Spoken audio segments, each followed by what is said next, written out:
As a man thinketh दुनिया भर में सेल्फ हेल्प के क्षेत्र में बहुत ही मशहूर पुस्तक है। अगर हम कहें कि यह पुस्तक स्वयं को समर्थ बनाना या फिर स्वयं को सिद्ध करने के बारे में लिखी गई है तो अतिशयोक्ति नहीं होगी। यह छोटी सी पुस्तक हमें यह बताने के साथ साथ कि हम महान बन सकते हैं, हमें महान बनने में एक टूल की तरह काम करती है। सत्य हमें उन सीमाओं से मुक्त कर सकता है, वह हमारे जीवन को बदल सकता है जिनसे हम घिरे हुए हैं। सत्य तब बहुत ही शक्तिशाली होता है जब इसे साधारण भाषा में आसान तरीके से पेश किया जाता है।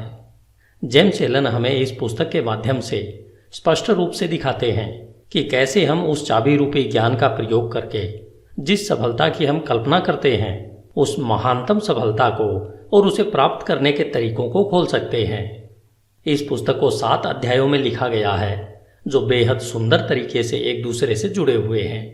जैसे पहला अध्याय है विचार और चरित्र, दूसरा अध्याय परिस्थितियों पर विचार का प्रभाव व तीसरा अध्याय है शरीर और स्वास्थ्य पर विचार का प्रभाव। इसी तरह से यह लयबद्ध तरीके से आगे बढ़ती है, वह आपको विचार शक्ति का पूरा परिचय करवाती है। यह पुस्तक आपको यह बताती है कि किस तरह हम अपने विचार रूपी यंत्र का प्रयोग कर सकते हैं। जेम्स कहते हैं कि हम वास्तव में वही हैं जो हम सोचते हैं। हमारा चरित्र हमारे विचारों का फल है। आप अपने भाग्य के निर्माता हैं। यह नियम परम सत्य है कि जो खोजेंगे उन्हें मिलेगा, जो दस्तक देंगे उनके लिए दरवाजे खुलेंगे, क्योंकि धैर्य, अभ्यास और निरंतर दृढ़ता के माध्यम से ही आप ज्ञान के मंदिर में दाखिल हो सकते हैं। जेम्स आगे कहते हैं कि आप तब तक परिस्थितियों के द्वारा नियंत्रित रहेंगे जब तक यह सोचते रहेंगे कि हम बाहरी परिस्थितियों से नियंत्रित होने वाले हैं। आपने अगर नेपोलियन हिल के द्वारा लिखित पुस्तक थिंक एंड ग्रो रिच पढ़ी है तो आपने महसूस किया होगा कि विचार की शक्ति कितनी महान है। विचार की शक्ति के माध्यम से क्या कुछ नहीं किया जा सकता है। जेम्स के सूत्रों को और अधिक समझने के लिए हमें इस पुस्तक को भी पढ़ना या इसकी ऑडियो बुक सुननी चाहिए। यह पुस्तक मूल रूप से एक कविता मन वह मूल शक्ति है जो हर कार्य को एक सांचे में ढालती है और बनाती है के रूप में शुरू होती है। बौद्ध मतानुसार शुरुआत में दी गई कविता उस पुस्तक का सार होती है। अगर आप उस कविता को समझ लेते हैं तो मान लीजिए आपने उस पुस्तक के सार को समझ लिया है और उसमें दी गई एक ऐसी चाबी को खोज लिया है जो आपकी प्रतिभा, शक्ति और जादू के ताले को खोल सकती है। जेम्स एलन द्वारा लिखित पुस्तक एज ए मैन थिंकेथ का एक उपहार के रूप में आनंद लें। यह छोटी सी पुस्तक अपने आप में एक महान खजाना लिए हुए आपके सामने है। धन्यवाद। HindiAudiobook.com। आपका दिन शुभ हो। Hello friends, Hindi audio book में आपका स्वागत है। आज हम जेम्स एलन के द्वारा लिखित पुस्तक एज ए मैन थिंकेथ सुन रहे हैं। जेम्स एलन का जन्म सन 1864 में इंग्लैंड के लिसेस्टर में हुआ था। उनके पिता का देहांत उनके बचपन में ही हो गया था, जिससे उन पर व उनके परिवार पर मुश्किलों का पहाड़ सा टूट पड़ा था। ऐसी परिस्थितियों में उन्हें मात्र 15 साल की आयु में ही पढ़ाई बीच में ही छोड़नी पड़ी थी। साल 1902 तक आते आते उन्होंने फैसला किया कि अब वे केवल लिखने का ही कार्य करेंगे। इस दौरान उन्होंने अपने लेखन कार्य को कॉन्ट्रैक्टर्स के माध्यम से भी किया। अपनी पहली पुस्तक फ्रॉम पॉवर्टी टू पावर पूरी करने के बाद वे इंफ्राकॉम, जो कि इंग्लैंड का दक्षिणी पश्चिम तट है, वहां पर आकर बस गए थे। जेम्स वहां अपनी मृत्यु पर्यंत साल 1912 तक रहे। जेम्स एलन ने अपने जीवन में 19 बेहद सफल व ज्ञानवर्धक पुस्तकें लिखी हैं। आज आप जिस पुस्तक एज ए मैन थिंकेथ को सुनने जा रहे हैं, यह उनकी सर्वश्रेष्ठ पुस्तक मानी जाती है। यह पुस्तक विचार की शक्ति पर एक निबंध नहीं है, बल्कि ध्यान, खोज और अनुभव का बहुआयामी फल है। यह पुस्तक सभी स्त्रियों और पुरुषों को इस सत्य को खोजने में मदद करने की कुंजी है कि वे स्वयं खुद के निर्माता हैं। वे अपने सुख दुख व ज्ञान अज्ञान के मुख्य शिल्पकार उनके खुद के विचार ही होते हैं। इनका निर्माता उनका खुद का मन ही होता है। James Allen, Ilfracombe, England. अध्याय 1, विचार और चरित्र। HindiAudiobook.com। हम वैसे ही हैं जैसा हम अपने मन में सोचते हैं। इस मुहावरे ने केवल हमारे संपूर्ण अस्तित्व को ही नहीं समेटा है, बल्कि यह हमारे संपूर्ण जीवन की हर एक दशा, दिशा और परिस्थितियों पर पूर्ण रूपेण खरा उतरता है। हमारा चरित्र हमारे संपूर्ण विचारों का ही संपूर्ण फल है। हम वास्तव में वही हैं जो हम सोचते हैं। जैसे बिना बीज के एक पौधा नहीं उग सकता, उसी तरह हमारे विचारों में छिपे हुए बीजों के बिना हमारा कोई भी कर्म उत्पन्न नहीं हो सकता। यह सूत्र उन सभी कर्मों पर भी बिना शर्त लागू होता है जिन्हें हम स्वप्रेरित या अपूर्व योजित या फिर जिन्हें सोच समझकर किया जाता है। विचारों का मूल कर्म है और यही हमारे सुख दुख का फल है। अतः हम जो भी फल पाते हैं, चाहे वो मीठे हों या कड़वे, ये सभी हमारे विचारों का ही परिणाम होते हैं। हम आज जो भी हैं वह सब हमारे मन में उत्पन्न होने वाले विचारों के द्वारा रचित और निर्मित हैं। यदि हम अपने मन में अज्ञान से ओतप्रोत बुरे विचारों को पनपने देते हैं और सदा उन्हें ही पालते रहते हैं, तो हम अपनी ओर दुख व दर्द को ही आकर्षित कर रहे हैं और जल्द ही हम दुख से घिरे होंगे, जो हमारे बुरे विचारों का ही परिणाम होगा। इसके विपरीत यदि हमारे मन में हम स्वस्थ और हितकर विचार रखेंगे, तो आनंद और सुख हमारा उसी तरह पीछा करेंगे जैसे धूप में परछाई हमारा पीछा करती है। पुरुष और स्त्री किसी नियम के द्वारा कौशल से रची रचना नहीं है, बल्कि ये तो एक उन्नति है। विचारों का जितना प्रभाव पूर्ण और दृढ़ परलोक में है, उतना ही प्रभाव इस भौतिक जगत में भी है। एक महान और ईश्वरीय चरित्र कोई संयोग से नहीं उत्पन्न होता, बल्कि वह लगातार सही ईश्वरीय विचार सोचने और उनसे लगातार संबंध बनाए रखने से संभव है। इसी प्रक्रिया के द्वारा नीच और पशुवृत्ति वाले मनुष्य लगातार पोषित किए जा रहे हैं, जो दुष्ट व घृणित विचारों का ही परिणाम है। हम खुद के विचारों के द्वारा ही अच्छे या बुरे इंसान बनते हैं। हमेशा हम अपने विचारों की शस्त्रशाला में उन शस्त्रों का संधान करते रहते हैं जिनका प्रयोग हम हमेशा अपने नाश के लिए करते रहते हैं। हम उन उपकरणों को भी बनाते रहते हैं जिनके द्वारा हम अपने जीवन को सुखद, आनंदमय और शांतिमय बनाते हैं। वह साथ ही साथ समाज को भी इसका लाभ देते हैं। हम सही विचारों के चुनाव से व उनके सच्चे प्रयोग के द्वारा दिव्यता और पूर्णता तक उठ सकते हैं। गलत या बुरे विचारों के प्रयोग के द्वारा हम पशु से भी नीचे स्तर तक गिर सकते हैं। इन दोनों चरम चरित्रों के बीच में ही सभी चरित्र स्तर होते हैं, जिनके निर्माता, कारीगर, पालक व स्वामी हम स्वयं होते हैं। इस युग की सबसे ऊर्जावान, ताकतवर, विश्वास से भरा हुआ दिव्य वचन और दिल को सुख देने वाला आत्मा से संबंधित यह सत्य है कि तुम अपने विचारों के मालिक, चरित्र को ढालने वाले, अपनी परिस्थिति, वातावरण और भाग्य के कारीगर और रचयिता खुद हो। शक्ति, बुद्धि और प्रेम की सत्ता और स्वयं के विचारों के स्वामी तुम खुद हो और तुम्हारे पास ही रूपांतरणकारी व पुनरुत्थान की शक्ति है, जिसके द्वारा तुम खुद को वो बनाते हो जो बनाना चाहते हो। हर परिस्थिति को नियंत्रित करने की चाबी तुम्हारे हाथों में है। तुम अपने हर हाल के स्वामी होते हो, यहां तक कि अपनी सबसे कमजोर और दुराचारी परिस्थिति के मालिक भी तुम खुद ही होते हो। उस समय तुम एक कमजोर और बेकार, मूर्ख घर के मालिक होते हो जो अपने परिवार को गलत ढंग से चला रहा होता है।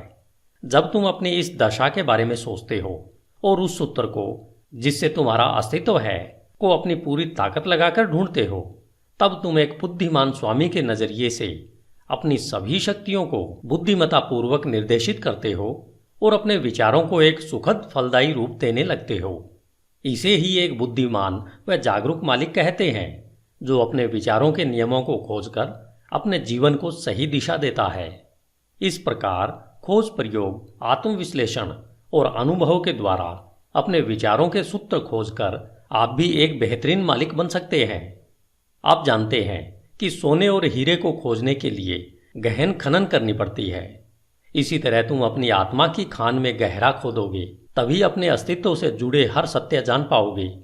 यदि तुम अपने विचारों को देखो, नियंत्रित करो और उन्हें बदलते हो और दूसरों व अपने जीवन और परिस्थितियों में हो रहे बदलावों के कारण और प्रभावों को महसूस कर, देखकर धैर्यपूर्ण अभ्यास और परख करो। अपने हर अनुभव को, यहाँ तक कि हर दिल के छोटे छोटे बदलावों को भी स्वयं के बारे में आए बदलावों के बारे में जानने के लिए प्रयोग करो, जिससे समझ, बुद्धि और शक्ति जो तुम्हें प्राप्त हो रही है उसे महसूस करो। फिर तुम शायद बिना चूके इस सत्य को सिद्ध कर सकते हो कि तुम अपने चरित्र को बनाने वाले हो, अपने जीवन को सही सांचे में ढालने वाले हो और अपने भाग्य के निर्माता तुम ही हो।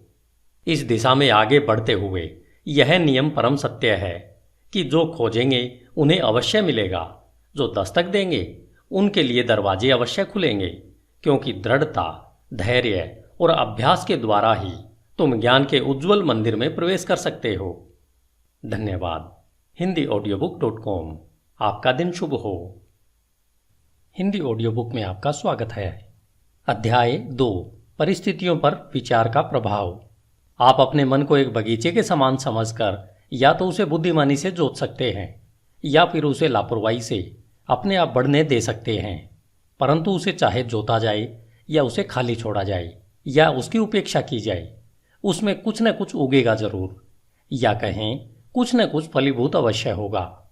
अगर उसमें कोई बीज नहीं बोए जाते तो अनावश्यक व बेकार के खरपतवार के बीज उसमें गिरते रहेंगे और वे उगाएंगे। एक माली अपने बगीचे में अनावश्यक खरपतवार को समय समय पर निकालता रहता है और उसमें वही फल फूल और पेड़ पौधे आदि लगाते हैं जिसकी माली को चाह होती है या कहें आवश्यकता होती है। हमें भी अपने मन रूपी बगीचे को एक माली की तरह लगातार देखभाल करते रहना चाहिए। अशुद्ध, बेकार, अनावश्यक और अनुचित विचारों को पहचान कर अपने मन से निकाल फेंकना चाहिए। वह आवश्यक, शुद्ध, उपयोगी और उत्पादक विचारों को फलों और फूलों की तरह सहेज कर उनकी उचित प्रकार से देखभाल करते रहना चाहिए। इस प्रक्रिया का पालन करते हुए उचित समय अवधि में आप जान पाओगे कि आप ही अपनी आत्मा के प्रमुख माली और रक्षक हो। आप ही अपने जीवन के निर्देशक हो। आप ही अपने अंदर विचारों के नियमों को प्रकट कर पाते हो। आप ही हमेशा बढ़ती सत्यता से यह भी समझ पाते हो कि कैसे आपके विचार की शक्तियाँ और मन के अन्य घटक आपके सच्चे चरित्र, सकारात्मक परिस्थितियाँ और उज्जवल भाग्य का निर्माण करने के काम में लगे हुए हैं। विचार और चरित्र एक समान होते हैं क्योंकि माहौल और परिस्थितियों के द्वारा ही चरित्र निर्मित होता है और प्रकट होता है। इस प्रकार आप हर समय यह देखेंगे कि आपके जीवन की बाहरी परिस्थितियां आपके अंतर्मन के विचारों से परस्पर जुड़ाव और तालमेल में रहेंगी। इसका मतलब यह बिल्कुल नहीं है कि हर समय जैसी आपकी परिस्थिति है वह आपके पूरे चरित्र को ही दर्शाती रहती है। इसका अर्थ यह है कि वे परिस्थितियां आपकी विचारधारा के किसी आवश्यक पहलू से उस समय के लिए इतना करीब से जुड़ी हुई हैं कि वे आपकी प्रगति के लिए आवश्यक हों। आज आप जिस भी स्थिति में हैं वह सब आपकी सत्ता के नियमों के कारण ही हैं। आपको इस जगह आपके विचार ही लेकर आए हैं। आपके जीवन की संरचना में संयोग नाम की कोई चीज नहीं है। जो भी है वह उस नियम का ही परिणाम है जो अचूक है। यह बात उनके लिए उतनी ही सही है जो अपनी परिस्थितियों के साथ तालमेल में कमी का अनुभव करते हैं, जितना कि उनके लिए जिन्हें लगता है कि वे परिस्थितियों से संतुष्ट हैं। एक प्रगतिशील और जागरूक सत्ता के रूप में आप जहां पर हो वहां इसलिए हो कि आप उससे सीख कर आगे बढ़ सको। जैसे आप परिस्थिति में निहित आध्यात्मिक शिक्षण को सीख लेते हो, वह निकल जाती है और दूसरी परिस्थितियों के लिए जगह बनाती है।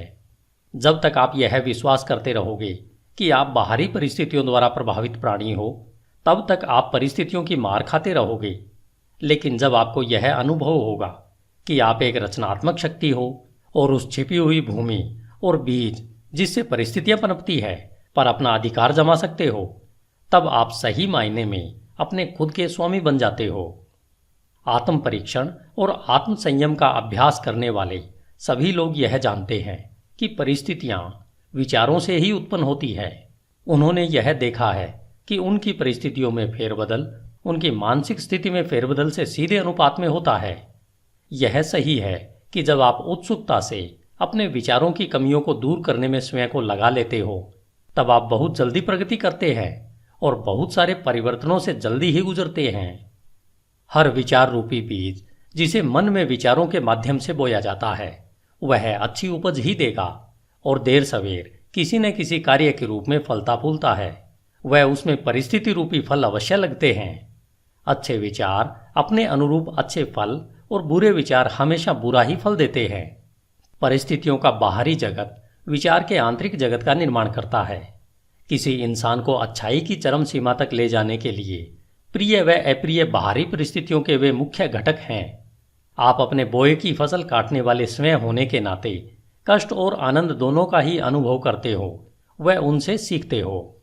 जिन्हें आप अपने पर हावी होने देते हो, ऐसी आंतरिक इच्छाओं, आकांक्षाओं और विचारों का अनुसरण करते हुए अपने जीवन की बाहरी परिस्थितियों के रूप में उनकी पूर्णता तक पहुंचते हो। उन्नति और अवनति के नियम सब जगह लागू होते हैं। कोई भी व्यक्ति जब अवनति के निचले स्तर पर या जेल जाता है तो परिस्थिति की क्रूरता के कारण नहीं, बल्कि अपने तुच्छ विचारों और निम्नतम इच्छाओं के द्वारा जाता है। एक सच्चे मन वाला व्यक्ति एकाएक ही किसी बाहरी शक्ति के दबाव में आकर अपराध से नहीं घिर जाता। उसके मन में आपराधिक सूक्ष्म विचार गुप्त रूप से पनप रहा होता है, जो अवसर मिलते ही अपनी पूरी शक्ति से प्रकट होता है। परिस्थितियां व्यक्ति को नहीं बनाती, बल्कि उस व्यक्ति का विचार जैसा है उसके लिए वैसी परिस्थिति प्रकट करती है। सिवाय हमारे स्वयं के बुरे इरादों के ऐसी कोई भी परिस्थिति नहीं होती जो हमें बुराइयों या कष्ट की ओर नीचे ले जा सके। इसी प्रकार ऐसी भी कोई स्थिति नहीं हो सकती जो हमारी बिना अच्छी और सफल आकांक्षाओं को निरंतर उपजाए हमें पुण्य, सफलता और उससे जुड़े आनंद की ओर ऊपर न उठाए। इस प्रकार से हम यह जान जाते हैं कि अपने विचारों के स्वामी होने के नाते हम स्वयं को बनाते हैं, अपनी परिस्थितियों और वातावरण को आकार देते हैं और उसके रचयिता भी हम ही होते हैं। हम जो चाहते हैं उसे आकर्षित नहीं करते, बल्कि हम उसे अपनी ओर आकर्षित करते हैं जो हम हैं। हमारी महत्वाकांक्षाएं, हमारी पसंद और हमारी इच्छाएं कदम कदम पर निष्फल होती रहती हैं। हमारे आंतरिक विचार और इच्छाएं स्वयं की खुराक, जो चाहे अच्छा हो या बुरा, उसी के द्वारा पोषित होती है। वह दिव्यता जो हमें आकार देती है वह हमारी आत्मा है जो हमारे अंतर्मन में है। हम स्वयं के द्वारा ही बंदी बनाए गए होते हैं। हमारे स्वयं के विचार और कर्म हमारे भाग्य के जेलर हैं। यदि वे तुच्छ हैं तो हमें बंदी बनाते हैं, और अगर वे अच्छे हैं तो हमें मुक्त करते हैं। आपने कभी न कभी यह महसूस अवश्य किया होगा कि हमें वह नहीं मिलता जिसकी हम इच्छा करते हैं या जिसके लिए प्रार्थना करते हैं, लेकिन आपको पता है कि हमें वह मिलता है जो हम सही तरीके से कमाते हैं, क्योंकि हमारी इच्छाएं और प्रार्थनाएं तभी पूर्ण होती हैं जब वे हमारे विचारों और कर्म से तालमेल में होती हैं। इस दृष्टिकोण से देखें तो परिस्थितियों से लड़ने का हमारे जीवन में क्या अर्थ है? इसका सीधा सा अर्थ है कि हम हमेशा बाहरी प्रभावों से लड़ते रहते हैं, वह साथ ही साथ उसके कारणों को अपने मन में पोषित व संरक्षित करते रहते हैं। यह कारण या तो जागरूक बुराई या फिर अजागरूक कमजोरी का रूप धारण कर लेता है, लेकिन चाहे वह जो कुछ भी हो, वह धारण करने वाले के प्रयत्नों को दृढ़ता से रोकता है और किसी हल को खोजने को मजबूर करता है। हम में से ज्यादातर लोग अपनी परिस्थितियों में सुधार लाना चाहते हैं, परंतु स्वयं में बिल्कुल भी सुधार नहीं लाना चाहते, और इसलिए हम बंधन में रहते हैं। यदि हम सच्चे आत्म परीक्षण से मुंह नहीं छिपाएं तो हम कभी भी वह पाने से वंचित नहीं होंगे जो हमारा दिल चाहता है। यह सभी भौतिक विषयों के लिए उतना ही सही है जितना कि दैवी विषयों के लिए। यदि हम केवल संपत्ति प्राप्त करना चाहते हैं तो अपने लक्ष्य को पाने से पहले हमें अपने महान व्यक्तिगत त्याग करने के लिए तैयार होना चाहिए, और हम में से वे सशक्त और शांत जीवन चाहते हैं उनके लिए तो कितना और कुछ करना होगा। कुछ लोग जो गरीबी से बाहर निकलना चाहते हैं वे हमेशा इस बात के लिए व्याकुल रहते हैं कि उनके आसपास का माहौल और घरेलू सुख सुविधाएं सुधरने चाहिए, लेकिन इन परिस्थितियों को बदलने के लिए किए जाने वाले काम से जी चुराते रहते हैं। वे मानते हैं कि अपने मालिक जहां वे काम करते हैं उसे धोखा देते रहते हैं, क्योंकि उन्हें लगता है कि उन्हें बहुत कम तनख्वाह मिलती है, इसलिए वे जो कर रहे हैं वह सही है। ये लोग इस साधारण से मूलभूत सिद्धांत को नहीं समझ पा रहे हैं जो कि सच्ची समृद्धि का आधार है, और न केवल अपनी गरीब स्थिति से बाहर निकलने के लिए योग्य हैं, बल्कि बुरी परिस्थितियों के बारे में सोच सोच कर उसे वास्तव में अपने जीवन में आकर्षित कर लेते हैं। ऐसे लोग कमजोर, आलसी और हमेशा भ्रमित विचारों में जी रहे होते हैं। कुछ अमीर लोग हैं जो पेटुपन की वजह से लगातार दर्दनाक बीमारियों से ग्रस्त हैं। वे इन बीमारियों से छुटकारा पाने के लिए ढेर सारा पैसा खर्च तो करना चाहते हैं, परंतु ज्यादा खाने की आदत को बदलने के लिए तैयार नहीं है। वे ज्यादातर चटपटे और मजेदार खाने की अपनी इच्छा को हमेशा संतुष्ट करना चाहते हैं, और अच्छा स्वास्थ्य भी चाहते हैं। ऐसे लोग अच्छे स्वास्थ्य के लिए अयोग्य हैं क्योंकि उन्होंने स्वस्थ जीवन के पहले सिद्धांत को अभी तक नहीं सीखा है। कुछ मालिक हैं जो गलत रास्ते से धन कमाकर अमीर और ज़्यादा अमीर होना चाहते हैं, जिसके लिए वे चालाकी से सही वेतन न देकर ज़्यादा काम करवाना चाहते हैं। ऐसे मालिक समृद्धि के बिल्कुल योग्य नहीं है। जब इनका प्रतिष्ठा और समृद्धि दोनों ही मामलों में दिवाला निकल जाता है, तब ये लोग परिस्थितियों को दोष देते रहते हैं, लेकिन वे यह नहीं जानना चाहते कि अपनी इस परिस्थिति के वे ही पटकथा लेखक हैं। ये 3 उदाहरण मात्र इस सत्य को बताने के लिए कहे गए हैं कि लोग अपनी परिस्थितियों को बिना जाने निरंतर उन विचारों और इच्छाओं को प्रोत्साहित कर रहे हैं जो उन अच्छे फल से संभवतः तालमेल नहीं खाते हैं जो वे चाहते हैं। वे ऐसा करते हुए अच्छे फल को निरंतर निष्फल कर रहे हैं। ऐसे किस्से कई गुना बढ़ सकते हैं और निरंतर चल सकते हैं, लेकिन इसकी आवश्यकता नहीं है। यदि हम दृढ़ निश्चय कर लें कि हम अपने मन और जीवन में विचार के नियम के क्रम को खोजेंगे, और जब तक ऐसा नहीं होगा तब तक केवल बाहरी तथ्य तर्क के लिए पर्याप्त नहीं हो सकता। परिस्थितियां फिर भी इतनी जटिल हैं, विचार इतना गहराई से बैठा है और व्यक्ति व्यक्ति में प्रसन्नता की अवस्था इतनी भिन्न है कि हमारी समस्त आत्मदशा, जो हमें पता है, केवल जीवन के बाहरी पहलू के तहत किसी के द्वारा आंकी नहीं जा सकती है। कोई व्यक्ति किन्हीं कार्यों में ईमानदार हो सकता है परंतु अभावग्रस्त है, जबकि दूसरा व्यक्ति कई कार्यों में बेईमान हो सकता है फिर भी खूब संपत्ति हासिल करता है। और इसका अधिकतर मतलब निकाला जाता है कि कोई व्यक्ति इसलिए असफल होता है क्योंकि वह ईमानदार है और दूसरा व्यक्ति इसलिए सफल है कि वह बेईमान है। और यह सतही निर्णय के फलस्वरूप होता है, जो यह मान लेता है कि बेईमान व्यक्ति लगभग पूरी तरह से भ्रष्ट है और ईमानदार व्यक्ति लगभग पूरी तरह से पुण्यात्मा है। गहन ज्ञान और विस्तृत अनुभव के आधार पर यह निर्णय गलत माना जाता है। बेईमान व्यक्ति में भी कुछ ऐसे प्रशंसनीय गुण हो सकते हैं जो दूसरों में नहीं है, और ईमानदार व्यक्ति में कुछ ऐसे दुर्गुण हो सकते हैं, चाहे सूक्ष्म ही क्यों न हो, जो दूसरों में नहीं होते हैं। ईमानदार व्यक्ति अच्छे विचारों और कर्मों के कारण अच्छा फल पाते हैं, परंतु अपने दुर्गुणों के कारण कष्ट का भी अनुभव करते हैं। बेईमान व्यक्ति उसी तरह से कष्ट या हर्ष का अनुभव करता है। मानव अहम को यह मानना अच्छा लगता है कि व्यक्ति अपने सद्गुणों के कारण कष्ट में होता है, परंतु जब तक हम अपने मन से हर रोगी, कटु और अशुद्ध विचार को निकाल नहीं फेंकते हैं और अपनी आत्मा से हर अस्वस्थ दाग को साफ नहीं कर देते हैं, तब तक हम उस स्थिति में नहीं हो सकते हैं जहां हम यह जान पाएं और घोषित कर पाएं कि हमारा कष्ट हमारे बुरे विचारों के कारण है, न कि हमारे अच्छे गुणों के फलस्वरूप है। उस परम पूर्णता के पथ पर पहुंचने से बहुत पहले हमें अपने जीवन और मन में कार्यशील उस महान नियम का पता चल जाएगा जो पूर्णतः न्याय संगत है, जो बुरे के बदले अच्छा या अच्छे के बदले बुरा नहीं देगा। जब हमें ऐसा ज्ञान होता है तब हम यह जान पाते हैं, अपने पूर्ण के अज्ञान और अंधेपन को देखते हुए, कि हमारा जीवन अभी और सदा से ही न्याय संगत रहा है। हमारे पूर्व के सारे अच्छे या बुरे अनुभव हमारे विकसित होते हुए फिर भी अविकसित आत्मा के ही उचित परिणाम है। अच्छे विचार और कर्म कभी भी बुरे परिणाम नहीं दे सकते, और इसके विपरीत भी इतना ही सही है कि बुरे विचार और कर्म कभी अच्छे सुखद परिणाम नहीं दे सकते। हम प्रकृति जगत में इस नियम को भलीभांति जानते हैं और समझते हैं। वह इसके अनुसार काम भी करते हैं कि आम के बीज से आम का पेड़ ही उगेगा और बबूल के बीज से केवल बबूल का पेड़ ही उगेगा और वैसे ही फल देगा। लेकिन कुछ ही इसे मानसिक व नैतिक जगत में समझते हैं, जबकि हमारे विचारों के मामले में भी यही नियम लागू होता है। वहां भी यह उतना ही सहज व अटल है। इसे न समझने पर हमें परेशानी उठानी पड़ती है, और तब ये नियम हमारी इच्छाओं के अनुरूप सहयोग नहीं देते हैं।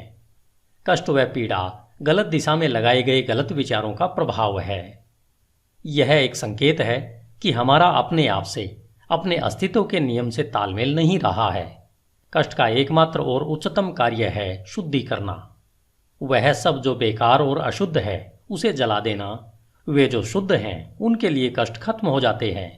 एक बार जब सोने से मैल हट जाता है तो उसे जलाते रहने का कोई मतलब नहीं होता है। और इसी तरह से पूर्ण रूपेण शुद्ध व साक्षात्कारी पुरुष कष्ट में नहीं रहता। वह परिस्थितियां जिनका हम कष्ट से सामना करते रहते हैं, वे हमारी मानसिक विसंगतियों का परिणाम है। वे परिस्थितियां जिनका हम कृपा व आनंद से सामना करते हैं वे हमारी मानसिक संगति का नतीजा है।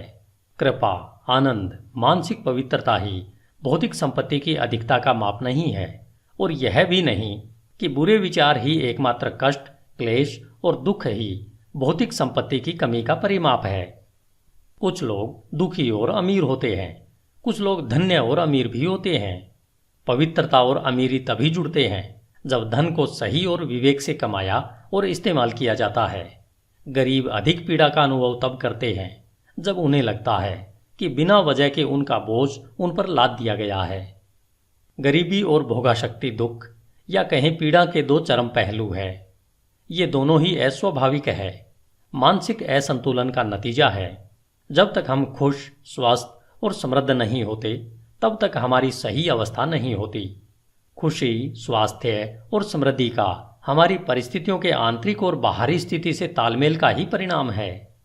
जब हम शिकायत व तिरस्कार करना बंद कर देते हैं और उस छिपे हुए नियम को जो हमारे जीवन को संचालित करता है उसे ढूंढना शुरू करते हैं, तब हम खुश, स्वस्थ और समृद्ध होना शुरू कर देते हैं। और जब हम अपने मन में उस संचालित करने वाले घटक को अपना लेते हैं, तब हम दूसरों पर अपने कष्ट का कारण होने का आरोप लगाना बंद कर देते हैं और हम सशक्त और स्वस्थ विचारों को अंतर्मन में बढ़ाने लगते हैं। हम परिस्थितियों पर चीखना चिल्लाना बंद कर देते हैं। वह अपनी तीव्र प्रगति के लिए अपने अंदर छिपी हुई शक्तियों और संभावनाओं को खोज करके एक साधन के रूप में प्रयोग करना शुरू कर देते हैं। इस सत्य का प्रमाण हर इंसान में है और इसलिए नियमित आत्म परीक्षण और आत्म विश्लेषण की सरल पड़ताल द्वारा इसे जाना जा सकता है। हम मूलभूत तौर पर अगर अपने विचारों को बदलते हैं तो हम अपने जीवन की भौतिक परिस्थितियों में आए त्वरित बदलाव को देखकर आश्चर्यचकित रह जाएंगे। कभी कभी हमें लगता है कि हम अपने विचारों को गुप्त रख सकते हैं, परंतु ऐसा नहीं है। वे जल्दी ही आदत में बदल जाते हैं और आदत परिस्थितियों का रूप ले लेती है। बुरे और निम्न स्तर के विचार आक्रोश और नशे की आदत बनाते हैं, जो पीड़ा, कष्ट और गरीबी का रूप लेते हैं। किसी तरह के भी विनाशकारी विचार अनसुलझी थकाऊ आदतें बन जाती है, जो ध्यान भंग करने वाली और विपरीत परिस्थितियों का आकार ले लेती है। डर, संशय और अनिर्णायक विचार कमजोर और बेमेल आदतों का रूप ले लेते हैं, जो असफलता, गरीबी और निर्भरता की परिस्थितियों के रूप में आकार लेती है। आलसी विचार बेईमानी और गंदगी का रूप लेते हैं, जो गरीबी व नीचता का आकार लेती है।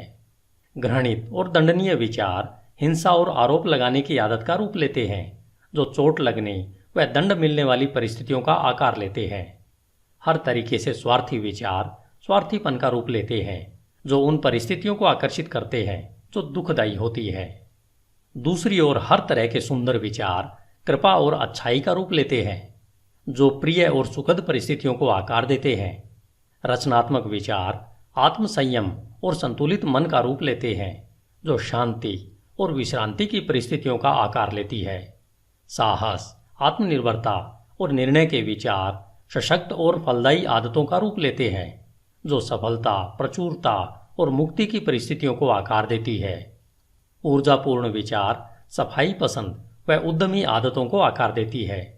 मृदुल व क्षमाशील विचार मृदुलता की आदत का रूप लेते हैं, जो सुरक्षित व स्वस्थ परिस्थितियों को आकार देती है। प्रेमपूर्ण और निस्वार्थ विचार दूसरों के लिए स्वयं को भूल जाने की आदत का रूप लेते हैं, जो निश्चित और स्थायी प्रचुरता व सच्ची समृद्धि की परिस्थितियों को आकार देती है। लंबे समय तक एक ही तरीके की विचारधारा, चाहे वह अच्छी हो या बुरी, चरित्र और परिस्थितियों पर अपना प्रभाव अवश्य छोड़ती है।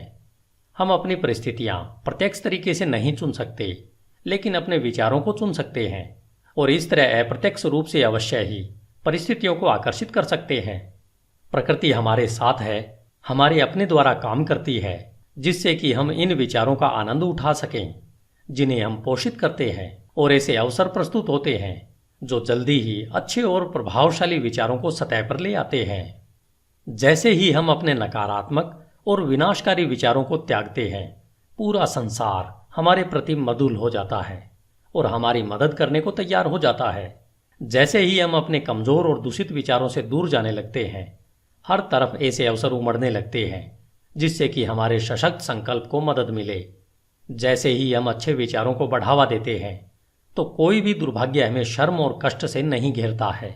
संसार हमारा बहुरूपदर्शी कैलिडोस्कोप है और हर क्षण जिन विभिन्न रंगों को प्रस्तुत करता है वे हमारे सतत उभरते विचारों के अद्भुत चित्र हैं। धन्यवाद। HindiAudiobook.com। आपका दिन शुभ हो। Hello friends, Hindi audio book में आपका स्वागत है। अध्याय 3, शरीर और स्वास्थ्य पर विचार का प्रभाव। As a man thinketh, written by James Allen. हमारा शरीर हमारे मन के आदेशों का अक्षरशः पालन हमेशा एक सेवक की तरह करता है। यह मन के हर क्रियाकलापों का पालन करता है, चाहे फिर वे सोच विचार कर चुने गए हों या स्वतः प्रकट हुए हों। मन के दूषित, नकारात्मक व बुरे विचारों के कारण हमारा शरीर बीमार पड़ जाता है, जिससे हम पतन की ओर अग्रसर होते हैं। और अगर हमारे मन में खुश, सुंदर, स्वस्थ और सकारात्मक विचार हैं तो इनकी आज्ञा पर हमारा शरीर सुंदर, सफल और यौवन से भरपूर सुसज्जित हो जाता है। रोग और स्वास्थ्य की भी परिस्थितियों की तरह हमारे विचारों में जड़ें होती है। रोगग्रस्त विचार अपने लिए आपके शरीर को बीमार बना लेंगे। समय समय पर हुई रिसर्च में यह पाया गया है कि डर के विचार व्यक्ति को उतनी ही जल्दी मार डालते हैं जितनी जल्दी एक बंदूक की बुलेट। वे लाखों लोगों को निरंतर इसी तरह धीरे धीरे मार रहे हैं। जो लोग किसी जानी पहचानी या अनजान बीमारी के डर में रहते हैं, बीमारी उन्हें देर सवेर अपनी पकड़ में ले ही लेती है। बीमारी की यह चिंता जल्द ही पूरे शरीर को निरुत्साहित कर देती है और रोग को शरीर में प्रवेश करवाने के लिए इसे कमजोर बना देती है। नकारात्मक व अशुद्ध विचार चाहे शारीरिक तौर पर प्रहार न करे, लेकिन नाड़ी मंडल पर नकारात्मक प्रभाव अवश्य डालते हैं और उन्हें कमजोर कर देते हैं। सुंदर, सकारात्मक, शुद्ध व प्रसन्न विचार शरीर को जोश और लावण्य से सुसज्जित करते हैं। शरीर नाजुक और ढलने वाला यंत्र है। यह उन विचारों पर तत्काल प्रतिक्रिया करता है जो उस पर प्रभाव डालते हैं। आपके विचार करने की आदत के कारण विचार किए गए विचारों का प्रभाव आपके शरीर पर अवश्य पड़ता है। चाहे आपने अच्छे या बुरे पर विचार किया हो, प्रभाव अवश्य पड़ेगा। जब तक लोग नकारात्मक विचारों को फैलाते रहेंगे, तब तक उनमें अशुद्ध और जहरीला रक्त बहता रहेगा। शुद्ध हृदय और मनन से शुद्ध जीवन और शुद्ध शरीर उत्पन्न होता है। दूषित व नकारात्मक मन से दूषित व नकारात्मक शरीर व जीवन ही उत्पन्न होते हैं। विचार ही कर्म, जीवन और प्रकटीकरण का स्रोत है। स्रोत को अगर शुद्ध करेंगे तो सब शुद्ध हो जाएगा। अच्छे स्वास्थ्य की चाहत में जो लोग भोजन का तरीका या शैली बदलते हैं, यह तब तक उनकी मदद नहीं करेगा जब तक वे अपने विचारों को नहीं बदल लेते हैं। जब हमारे विचार शुद्ध होंगे, तब हमें अशुद्ध भोजन की चाह ही नहीं रह जाएगी। जिन्होंने अपने विचारों को सशक्त व शुद्ध किया है, उन्हें किसी भी हानिकारक जीव से डरने की आवश्यकता नहीं है। स्वस्थ विचार स्वस्थ आदतें बनाते हैं। यदि आप शरीर को पूर्ण स्वस्थ रखना चाहते हो तो अपने मन की रक्षा करो। यदि आप अपने शरीर का नवीनीकरण करना चाहते हो तो मन को सुंदर बनाओ। दुर्भावना, ईर्ष्या, निराशा, नकारात्मकता और उदासी के विचार शरीर के स्वास्थ्य और उसकी चमक को लूट लेते हैं। चिड़चिड़ा चेहरा एकाएक नहीं बनता है, वह उग्र विचारों से बनता है। झुर्रियां जो चेहरे पर खराब दिखती हैं, वे मूर्खता, पीड़ा और घमंड के कारण उत्पन्न होती है। आप अवश्य ही किसी न किसी ऐसे बूढ़े चेहरे को जानते होंगे जो तेजस्वी और एक छोटे बच्चे की तरह मुस्कुराहट के साथ चमक से भरा हुआ होगा। और ऐसे चेहरे भी आप अवश्य देखते होंगे जो निराशा की झुर्रियों के कारण उम्र से पहले ही बूढ़े दिखाई देने लगे होंगे। एक चेहरा खुशी व सकारात्मकता का व दूसरा चेहरा नकारात्मकता व बुरे निराशाजनक विचारों का परिणाम है। एक सशक्त शरीर, चमकीला, खुश और शांत चेहरा तब तक ही रह सकता है जब तक आप अपने मन में हर्ष, सद्भावना और शांत विचारों को आने की खुली छूट देते हो। बुजुर्ग लोगों के चेहरों पर सहानुभूति की झुर्रियां होती है जो सशक्त और शुद्ध विचारों से बनती है, लेकिन बहुत सी नकारात्मक भावनाओं द्वारा भी बनती है। इनमें हम तब तक फर्क नहीं कर सकते जब तक उनके विचारों को न जान लें। जिन्होंने धर्म संगत जीवन जिया है उनका जीवन एक अस्त होते सूर्य की तरह शांतिपूर्ण, स्तब्ध और मृदुल हो चुका होता है। हाल ही में मैंने एक दार्शनिक को उनकी मृत्युशैया पर देखा। वो उम्र के अलावा बूढ़े नहीं थे। उनकी मृत्यु उतनी ही मीठी और शांतिपूर्ण थी जितना उनका जीवन था। शारीरिक बीमारियों को दूर भगाने के लिए खुश दिल विचारों से अच्छा कोई डॉक्टर नहीं है। दुख और शोक की काली परछाई को हटाने के लिए सद्भावना जैसी तसल्ली देने वाली कोई चीज नहीं हो सकती। सदा दूसरों के बारे में बुरा सोचना, द्वेष रखना, शक करना और ईर्ष्या के विचार रखना ऐसा ही है जैसा स्वनिर्मित जेल में रहना। परंतु सबके बारे में अच्छा सोचना, सबके साथ खुश रहना, धैर्य के साथ यह सीखना कि उनमें केवल अच्छाई ही देखना, ऐसे निस्वार्थ विचार स्वर्ग की ओर ले जाते हैं। दिन प्रतिदिन हर प्राणी के प्रति शांति के विचार रखना आप में अद्भुत शांति लाएंगे। धन्यवाद। HindiAudiobook.com। आपका दिन शुभ हो। As a man thinketh, written by James Allen. अध्याय 4, विचार और उद्देश्य। HindiAudiobook.com। जब तक कोई भी विचार उद्देश्य के साथ नहीं जोड़ा जाता, तब तक कोई भी प्रतिभा पूर्ण उपलब्धि नहीं बनती। बहुत से लोग अपने उच्चतम विचार जीवन के सागर में दिशाहीन गति से बहने देते हैं। जीवन में विचारों की दिशाहीनता बहुत बुरी होती है। अगर जो लोग विपत्ति और विनाश से दूर रहना चाहते हैं, तो उनको इस प्रकार बहने से स्वयं को रोकना होगा। जिनके जीवन में कोई मुख्य उद्देश्य नहीं होता, वे बहुत ही जल्दी तुच्छ चिंताओं, डर, परेशानियों और अपने प्रति दया रखने के भाव से ग्रस्त हो जाते हैं, और ये सभी कमजोरी के लक्षण होते हैं। ये ठीक वैसे ही असफलता, अप्रसन्नता और कमी की ओर ले जाते हैं जैसे सोच समझकर आयोजित किए गए अपराध होते हैं, क्योंकि कमजोरी शक्ति विकसित करने के ब्रह्मांड में टिक नहीं सकती। हमें एक न्यायसंगत उद्देश्य के बारे में विचार करना चाहिए। वह उसे यथार्थ बनाने के लिए कार्यशील होना चाहिए। हमें अपने उद्देश्य को विचारों के केंद्र में रखना चाहिए। उद्देश्य बनाते समय हमारी प्रकृति कैसी है, उसके अनुसार वह आध्यात्मिक या फिर भौतिक लक्ष्य का रूप ले सकता है। परंतु वह जो भी हो, हमें उस उद्देश्य पर दृढ़ता से अपनी विचार शक्ति को केंद्रित करना चाहिए। हमें इस उद्देश्य को अपना उच्चतम कर्तव्य बनाकर उसकी प्रगति के लिए स्वयं को समर्पित कर देना चाहिए। वह अपने विचारों को क्षणिक रुचियों, चाहतों और कल्पनाओं के पीछे नहीं भागने देना चाहिए। यह आत्मसंयम का राजसी मार्ग है और विचार की सच्ची एकाग्रता है।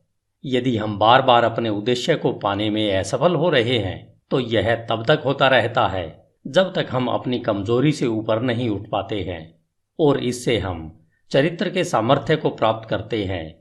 वह सच्ची सफलता का मापदंड होता है। वह यह भविष्य के सामर्थ्य और विजय की नई शुरुआत होती है। जिनका कोई महान उद्देश्य नहीं होता है, उन्हें अपने विचारों को कर्तव्य के अचूक प्रदर्शन पर केंद्रित करना चाहिए, फिर चाहे उनका कार्य कितना ही छोटा क्यों न दिख रहा हो। केवल इसी तरीके से विचारों को एकत्रित करके केंद्रित किया जा सकता है। वह संकल्प और ऊर्जा को विकसित किया जा सकता है। इसे सिद्ध करने के बाद ऐसा कोई भी लक्ष्य नहीं रह जाता है जिसे प्राप्त नहीं किया जा सकता हो। कमजोर आत्मा अपनी कमजोरी को जानते हुए और इस सत्य में विश्वास रखते हुए कि सामर्थ्य प्रयत्न और अभ्यास द्वारा विकसित की जा सकती है, वह तुरंत ही प्रयत्नशील हो जाती है और प्रयत्नों द्वारा सदा विकसित होती रहती है और अंत में दिव्य रूप में सशक्त हो जाती है। जैसे शारीरिक तौर पर कमजोर लोग सतर्क और धैर्यपूर्ण प्रशिक्षण द्वारा अपने आप को सशक्त बना सकते हैं, वैसे ही कमजोर विचार वाले लोग सही सोच का अभ्यास करके अपने आप को सशक्त बना सकते हैं। दिशाहीनता व कमजोरी को दूर करके किसी भी उद्देश्य के साथ सोचना उन सशक्त लोगों की श्रेणी में पहुंचना है जो कि सफलता प्राप्ति के लिए एक मार्ग के रूप में पहचानते हैं और जो सब परिस्थितियों को अपने अनुकूल बनाते हैं, और जिनके विचार सशक्त हैं, वे बिना किसी डर से कोशिश करते हैं और कुशलता से उसे प्राप्त करते हैं। अपने लक्ष्य निर्धारण के बाद हमें मानसिक तौर पर उसको प्राप्त करने का एक सीधा मार्ग बिना दाएं बाएं देखे तैयार करना चाहिए। अपने अंदर छुपे हुए संशय व डर को शक्ति से निकाल फेंकना चाहिए। ये वे विच्छेदक तत्व हैं जो प्रयत्न की सीधी रेखा को तोड़कर उसे तिरछा, अप्रभावी व बेकार बना देते हैं। संशय और डर के भाव के विचारों से कभी कुछ भला नहीं हो सकता है। वे हरदम असफलता की ओर ले जाते हैं। उद्देश्य, ऊर्जा, करने की शक्ति और सभी सशक्त विचार तब रुक जाते हैं जब मन में संशय और डर के विचार घुस जाते हैं। कुछ करने की इच्छा इस ज्ञान से उभरती है कि हम कुछ कर सकते हैं। संशय और भय ज्ञान के सबसे बड़े शत्रु हैं और वह लोग जो उसे बढ़ावा देते हैं उन्हें मारते नहीं बल्कि वे हर कदम पर निष्फल होते रहते हैं। जिन्होंने संशय और भय पर विजय पा ली है उन्होंने असफलता को जीत लिया है। उनका हर विचार सामर्थ्य से जुड़ा हुआ है और सभी परेशानियों का साहस के साथ सामना कर उन्हें बुद्धिमानी से वश में किया जा सकता है। उनके उद्देश्य वातावरण के हिसाब से बोए जाते हैं और वे ऐसे फल फूल देते हैं जो समय से पहले नहीं गिर जाते हैं। बिना किसी भय के उद्देश्य से जुड़ा हुआ विचार रचनात्मक शक्ति बन जाता है। वे जो यह जानते हैं वे तैयार हैं भटकते विचारों और उतरते चढ़ते संवेदनाओं की गठरी से ज़्यादा कुछ उच्चतम और सशक्त बनने के लिए जो यह करते हैं। अपने विचारों को अपने उद्देश्य के साथ जोड़ते हैं। वे अपनी मानसिक शक्ति के जागरूक और बुद्धिमान शासक बन जाते हैं। धन्यवाद। HindiAudiobook.com। आपका दिन शुभ हो। As a man thinketh, James Allen. अध्याय 5। उपलब्धि में विचार एक घटक। HindiAudiobook.com।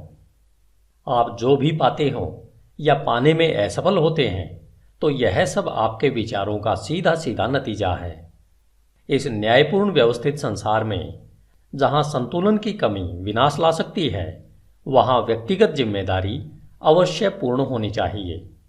आपकी ताकत या कमजोरी, सफलता या असफलता, जय या पराजय, सुख या दुख जैसी कोई भी दशा केवल आपकी ही है, किसी दूसरे की नहीं है। जैसा आप सोचते हैं वैसे ही आप हो। जैसा आप सोचते रहते हैं वैसे ही आप बन जाते हैं। सशक्त लोग कमजोर लोगों की मदद तब तक नहीं कर सकते जब तक कमजोर लोग मदद लेने के लिए तैयार नहीं होते। जिस मजबूती को वे दूसरों में देखते हैं उन्हें अपने प्रयत्नों के द्वारा उस सामर्थ्य को विकसित करना होगा। केवल और केवल हम खुद ही अपनी दशा को बदल सकते हैं। दबाने वाले व दबने वाले वास्तव में अपने आप को सताने में सहयोगी होते हैं, बल्कि देखने में यह लगता है कि वे एक दूसरे को सता रहे हैं। पूर्ण ज्ञान कर्म के नियम को दबाने वाले की कमजोरी में और दबाने वाले की दुष्प्रयुक्त शक्ति में देखता है। पूर्ण प्रेम दोनों के कष्ट को देखकर किसी का भी हनन नहीं करता। पूर्ण करुणा दबाने वाले और दबने वाले दोनों को ही अपनाती है। जिन्होंने कमजोरी पर विजय पा ली है और सभी स्वार्थी विचारों को त्याग दिया है, जो न तो अत्याचारी हैं और न ही वह जिन पर अत्याचार हो रहा है, वे मुक्त हैं। कुछ पाने से पहले, जो चाहे सांसारिक वस्तुएं हों, हमें अपने विचारों को अति भोगवादी होने से ऊपर उठाना चाहिए। हमें सफलता पाने के लिए सभी स्वार्थों को नहीं तो कुछ को तो छोड़ना ही होगा। अगर हमारे सभी विचार भोगवादी हैं, जिससे हम न तो ठीक प्रकार से सोच सकते हैं और न ही ठीक योजना बना पाते हैं, इसलिए हम ज्यादातर क्षेत्रों में असफल होते हैं। हमने अभी तक अपने विचारों को प्रभावशाली तरीके से नियंत्रित नहीं किया है और इसलिए हम गंभीर जिम्मेदारियों को अपनाने के योग्य नहीं होते। हम न तो अकेले कोई कार्य करने में स्वतंत्र हैं और न ही अकेले खड़े रहने में। हमने जो विचार चुने हैं हम उनके द्वारा सीमाबद्ध हैं। बिना त्याग के न तो प्रगति हो सकती है न कोई उपलब्धि मिल सकती है। वह हमारी सांसारिक सफलता इस बात के सीधे अनुपात में होगी कि हमने किस हद तक स्वार्थी भोगासक्त विचारों पर काबू पा लिया है और अपने मन को अपनी योजनाओं के विकास और अपने संकल्प और आत्मविश्वास को सशक्त करने में लगाया है। हम जितनी उच्चता अपने विचारों में लाएंगे उतने ही ज्यादा धर्म संगत, सही और आदर्शवादी हम बन पाएंगे और उतनी ही ज़्यादा हमारी सफलता होगी। वह हमारी उपलब्धियां उतनी ही अधिक आशीर्वादित व स्थायी होंगी। लोभी, बेईमान व दुष्ट इंसान का साथ ब्रह्मांड कभी नहीं देता, लेकिन सरसरी तौर पर लग सकता है कि ऐसा हो रहा है।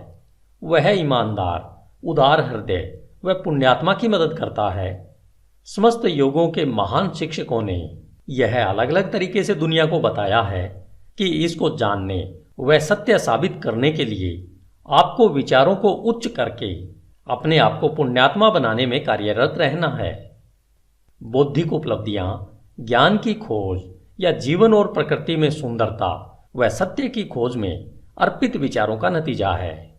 ऐसी उपलब्धियां कई बार महत्वाकांक्षाओं व अभिमान से जोड़ी जा सकती है, परंतु वे इन विशेषताओं का परिणाम नहीं है, वरन लंबे और कठिन परिश्रम का व शुद्ध और निस्वार्थ विचारों का स्वाभाविक नतीजा है।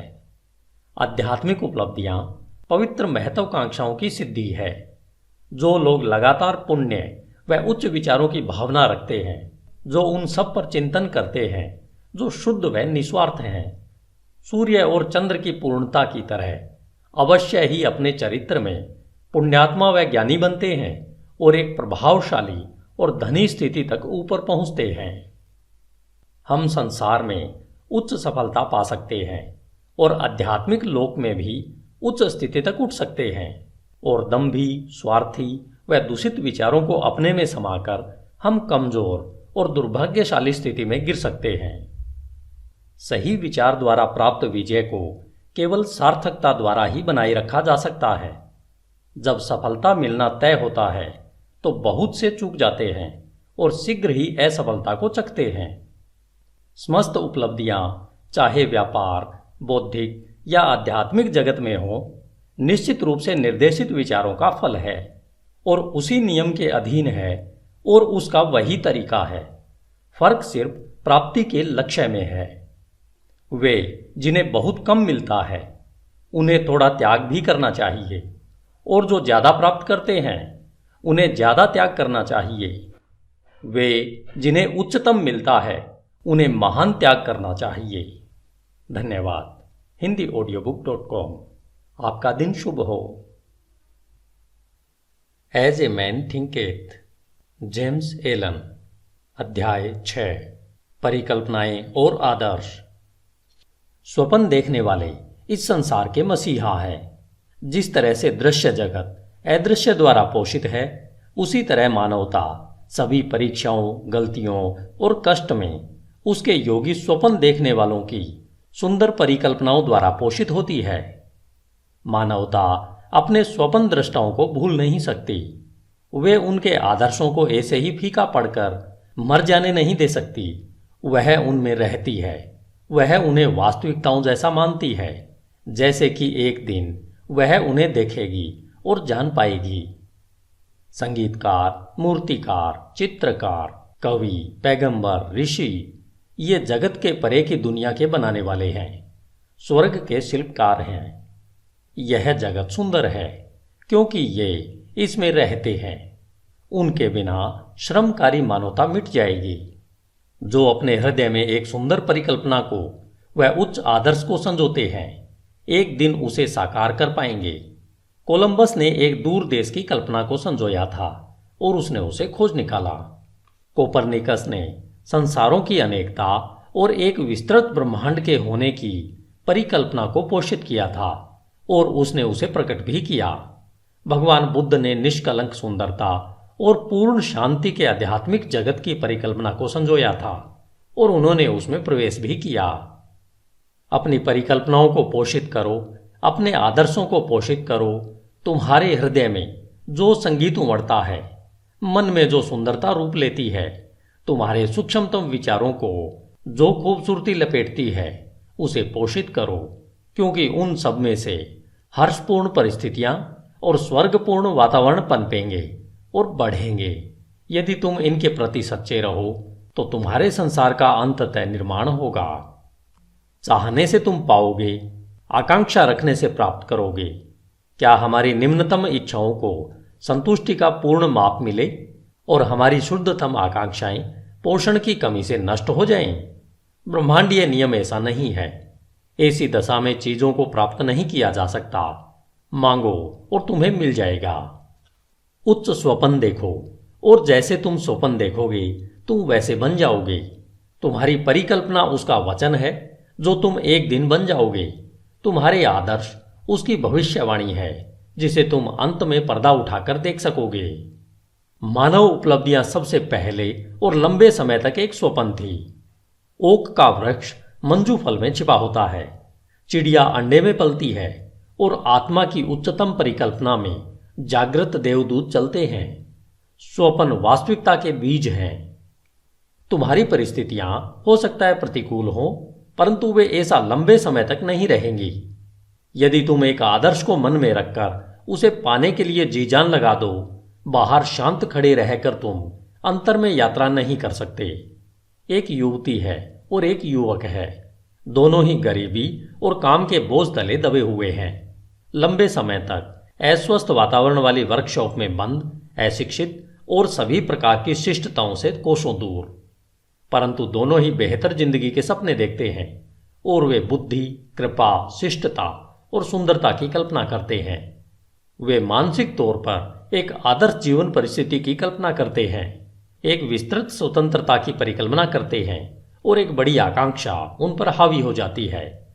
व्याकुलता उन्हें कर्म करने के लिए उकसाती है और वे अपने खाली समय व साधनों को, चाहे वे अभी कम हैं, अपने सोई शक्तियों और साधनों के विकास में लगाते हैं। शीघ्र ही उनके मन इतने परिवर्तित हो जाते हैं कि वह वर्कशॉप उन्हें बांध कर नहीं रख पाती है। उनकी सोच से वह इतनी बेमेल हो जाती है कि वह उनके जीवन से वैसे ही बाहर हो जाती है जैसे कोई कपड़ा उतारकर फेंक दिया जाता है। जैसे जैसे उनके लिए वे अवसर बढ़ते जाते हैं जो कि उनकी विस्तृत होती शक्तियों के कार्य क्षेत्र को समा सकें, वे उससे हमेशा के लिए बाहर निकल जाते हैं। सालों बाद हम उन्हें फिर देखते हैं। बहुत ही विशिष्ट तरीकों में हम उन्हें मन की कुछ एक शक्तियों के अधिकारी पाते हैं जिनके प्रयोग से वे दुनिया भर पर प्रभाव और लगभग अप्रतिम सामर्थ्य से शासन करते हैं। वे अपने हाथों में विशाल जिम्मेदारियों के सूत्रों को थामे हैं। वे बोलते हैं और जीवन रूपांतरित हो जाते हैं। स्त्री और पुरुष उनके शब्दों में विश्वास करते हैं और अपने चरित्र को पुनः ढालते हैं और सूरज की तरह ये ऐसे स्थायी और प्रकाशित केंद्र बन जाते हैं जिसके चारों ओर असंख्य जीव घूमते रहते हैं। उन्होंने अपने यौवन की परिकल्पना को पा लिया है। वे अपने आदर्शों से एक हो गए हैं।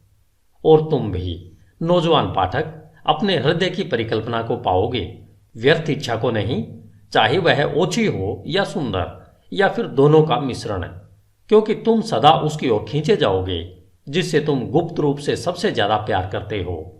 तुम्हारे हाथों में तुम्हारे अपने विचारों का फल मिलेगा। तुमने जो कमाया है वह तुम पाओगे, न ज्यादा न उससे कम। तुम्हारे वर्तमान का वातावरण चाहे कैसा भी क्यों न हो, तुम्हारे विचारों, तुम्हारी परिकल्पना, तुम्हारे आदर्श द्वारा तुम या तो गिरोगे, वैसे ही रहोगे, या फिर उठोगे। तुम अपनी नियंत्रित इच्छाओं जितना छोटे बन जाओगे या तुम अपनी प्रबल अभिलाषाओं जैसे महान बन जाओगे। स्टैंटन क्रिगहम डेविस के सुंदर शब्दों में, तुम वही खाते संभाल रहे हो और तुम अभी उन दरवाजों से बाहर निकलते हो जो इतने समय से तुम्हें लगता था कि तुम्हारे आदर्शों के लिए रुकावट थे, और अपने आप को श्रोताओं के सामने पाते हो। पेन अभी भी तुम्हारे कान पर अटका है, उंगलियों पर शाही के धब्बे हैं, और तभी उसी क्षण में तुम्हारे अंतर में प्रेरणा की वर्षा होने लगती है। तुम बकरियों को चरा रहे होते हो और शहर में घूमते हुए पहुंच जाते हो, फटे मुंह देहाती की तरह, और आत्मा के निर्भय मार्गदर्शन में तुम एक गुरु के आश्रम में पहुंच जाते हो। और एक समय के बाद वे कहते हैं, तुम्हें सिखाने के लिए मेरे पास और कुछ नहीं है। अब तुम स्वयं गुरु बन गए हो, जो थोड़े समय पहले तक बकरियां चराते हुए महान कार्यों के घटने के स्वप्न देखा करता था। बेपरवाह, अज्ञानी और आलसी केवल चीजों के लिए प्रत्यक्ष प्रभाव को देखते हुए, न कि स्वयं चीजों को, भाग्य, किस्मत और संयोग के बारे में बात करते हैं। किसी को धनवान बनता देखकर कहते हैं, कितना भाग्यशाली है। किसी को सुप्रसिद्ध विद्वान बनता देख वे आश्चर्य से कहते हैं, उस पर कितनी कृपा दृष्टि है। और किसी साधु प्रवृत्ति वाले व्यक्ति और उसका अन्य लोगों पर प्रभाव पड़ते देखकर वे टिप्पणी करते हैं, देखो किस्मत कैसे हर कदम पर उसका साथ दे रही है। वे उन परीक्षाओं, असफलताओं और संघर्ष को नहीं देखते जो इन स्त्री पुरुषों ने अनुभव पाने के लिए सहर्ष स्वीकारा है। उन्हें इनके द्वारा किए गए त्याग का, साहसिक प्रयत्न का और विश्वास जिसे उन्होंने अपनाया है का जरा सा भी ध्यान नहीं है, जिससे कि वे अलंध्य दिखने वाले लक्ष्य को प्राप्त कर सकें और अपने हृदय की परिकल्पना को पा सकें। उन्हें मन के अंधकार और दिल के टूटने का कोई एहसास नहीं होता। उन्हें केवल प्रकाश और प्रसन्नता दिखती है और वे उसे भाग्य कहते हैं। वे लंबी और कठिन यात्रा नहीं देखते, केवल सुखी परिणाम को देखते हैं और वे उसे सद्भाग्य कहते हैं। वे प्रक्रिया को नहीं समझते, केवल नतीजा देखते हैं और उसे संयोग कहते हैं। हर मानव कार्य में प्रयत्न है और फल भी है, और प्रयत्न कितना सशक्त है इसे फल से मापा जाता है। यह कोई संयोग नहीं है। कहे जाने वाले उपहार, शक्ति, भौतिक, बौद्धिक और आध्यात्मिक अधिकार प्रयत्न के हैं। वे पूर्ण किए हुए विचार हैं, प्राप्त किए हुए लक्ष्य हैं, साकार परिकल्पनाएं हैं। वह परिकल्पना जिसकी तुम अपने मन में प्रशंसा करते हो, वह आदर्श जिसे तुमने अपने हृदय में विराजित कर रखा है, उससे तुम अपने को बनाओगे और यही तुम बन जाओगे। धन्यवाद। HindiAudiobook.com। आपका दिन शुभ हो। As a man thinketh, James Allen. अध्याय 7, प्रशांति। HindiAudiobook.com। मन की शांति ज्ञान का एक सुंदर मणि है। वह आत्मसंयम के लंबे और धैर्यपूर्ण प्रयत्न का नतीजा है। उसकी उपस्थिति परिपक्व अनुभव का और नियम व विचारों के उच्च ज्ञान व कार्यकलाप का चिन्ह है। हम उसी मात्रा में शांत होते हैं जितना हम विचार विकसित अस्तित्व के रूप में स्वयं को समझते हैं, क्योंकि ऐसा ज्ञान विचार के फलस्वरूप निश्चित ही दूसरों को समझने की क्षमता रखता है। और जैसे हम सही समझ को विकसित करते हैं और कारण व प्रभाव के आधार पर आंतरिक भावनाओं व विचारों को अधिक स्पष्टता से समझते हैं, हम चीखते चिल्लाते नहीं और चिंतित व दुखी नहीं होते। हम संतुलित, वचनबद्ध और शांत रहते हैं। वे लोग जो शांत हैं, जिन्होंने स्वयं को नियंत्रित करना सीखा है, जानते हैं कि स्वयं को दूसरों के माफिक कैसे बनाया जाए, और ये दूसरे बदले में शांत लोगों की आध्यात्मिक सामर्थ्य का सम्मान करते हैं और यह सोचते हैं कि उससे सीख सकते हैं और उस पर भरोसा कर सकते हैं। जितने अधिक प्रशांत हम बन जाते हैं, उतनी अधिक हमारी सफलता, हमारा प्रभाव व अच्छाई के लिए हमारा सामर्थ्य होता है। उदाहरण के लिए, साधारण सी बिक्री करने वाले लोग भी जैसे जैसे अपने आत्मनियंत्रण और समभाव को बढ़ा देंगे, उनकी व्यावसायिक प्रचुरता बढ़ती जाएगी, क्योंकि लोग ऐसे लोगों के साथ ही काम करना पसंद करेंगे जिनका व्यवहार अच्छा व स्थिर है। सशक्त और शांत लोगों को सदा सम्मान मिलता है, वह उनसे प्यार किया जाता है। वे प्यासी भूमि में छांव देने वाले पेड़ या फिर तूफान में पनाह देने वाली चट्टान की तरह होते हैं। शांत हृदय, मीठा स्वभाव व संतुलित जीवन किसे पसंद नहीं है। इससे कोई फर्क नहीं पड़ता कि वर्षा होती है या सूरज चमकता है, या इन आशीर्वादों को पाने वालों के जीवन में क्या परिवर्तन आते हैं। वे हरदम मधुर और शांत रहते हैं। वह चरित्र की विशिष्टता जिसे शांतता कहते हैं, संस्कृति का आखिरी सबक है। वह जीवन का फूल ना है, आत्मा का फल ना है। वह ज्ञान की तरह मूल्यवान है और उसकी सोने से भी ज्यादा कामना करनी चाहिए। हाँ, उत्कृष्ट सोने से भी ज्यादा। पैसे को पाने की चाह कितनी तुच्छ लगती है जब उसकी तुलना एक शांत जीवन, जो सत्य के सागर में लहरों के नीचे आंधी तूफान की पहुंच से परे शाश्वत शांति में बसता है। हम ऐसे कितने ही लोगों को जानते हैं जो अपने जीवन को अप्रिय बना लेते हैं, जो अपने विस्फोटक गुस्से के कारण वह सब जो मधुर और सुंदर है उसे तबाह कर देते हैं, जो अपने चरित्र की शिष्टता का नाश कर देते हैं और मनमुटाव पैदा कर देते हैं। यह एक प्रश्न है कि क्या बड़ी मात्रा में लोग अपने जीवन को तबाह नहीं करते हैं, और क्या वे नासमझी और आत्मनियंत्रण की कमी के कारण अपने जीवन की खुशियों को मार नहीं देते। हम अपने जीवन में ऐसे कितने कम लोगों से मिलते हैं जो शांत होते हैं, जिनमें अद्भुत शिष्टता होती है, जो कि एक परिपक्व चरित्र की विशेषता है। हाँ, अनियंत्रित गुस्से से मानवता आवेश में आती है, अनियंत्रित दुख से उत्तेजित हो जाती है, व्यग्रता और संयम से प्रभावित होती है। केवल वे ज्ञानी जिनके विचार नियंत्रित व शुद्ध हैं, आत्मा की तेज हवाओं और तूफानों व हवा को काबू में ला सकते हैं। तूफान में डांवाडोल आत्मा, चाहे तुम कहीं भी क्यों न हो, चाहे किसी भी परिस्थितियों में क्यों न रहते हो, यह जानती है कि जीवन के समुद्र में पवित्रता के द्वीप मुस्कुरा रहे हैं और तुम्हारे आदर्शों का उजला किनारा तुम्हारे आने का इंतजार कर रहा है। विचारों की पतवार को अपने हाथों में कसकर पकड़ कर रखो। तुम्हारी आत्मा के जहाज में प्रबल स्वामी आराम करता है, वह केवल सोता है, उसे जगाओ। आत्मनियंत्रण सामर्थ्य है, सही विचार श्रेष्ठता है, शांतता शक्ति है। अपने हृदय से कहो, शांत रहो, स्थिर रहो।